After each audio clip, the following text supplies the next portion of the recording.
বেগুনের এই রেসিপিটা আমার কাছে অনেক ভালো লাগে। তো এখানে আমি ২ টা বেগুন নিয়েছি, গোল, গোল করে কেটে ধুয়ে নিয়েছি। তারপর এখানে হলুদের গুঁড়া, মরিচের গুঁড়া, ধনিয়ার গুঁড়া, স্বাদমতো লবণ আর একটু আদা, রসুন, জিরা বাটা দিয়ে দিয়েছি। দিয়ে মেখে ১০ মিনিট রেস্টে রেখে দেব। এতে করে তেল কম টানে। তো এখন আমি ভাজবো। বেগুনগুলা ঢেকে অল্প আঁচে ভেজে নেব। এক সাইড ভাজা হয়ে গেছে।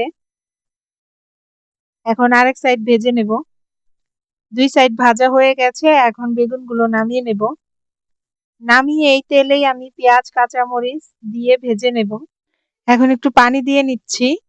পানি দিয়ে ধনিয়ার গুঁড়া, লবণ, হলুদের গুঁড়া, মরিচের গুঁড়া দিয়ে মসলাটা ভালো করে কষিয়ে নেব। এখানে বাটা মসলা দিব না।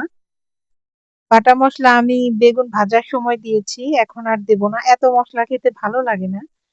তো এখন মসলাটা কষানো হয়ে গেছে। এখন একটু পানি দিয়ে দিব।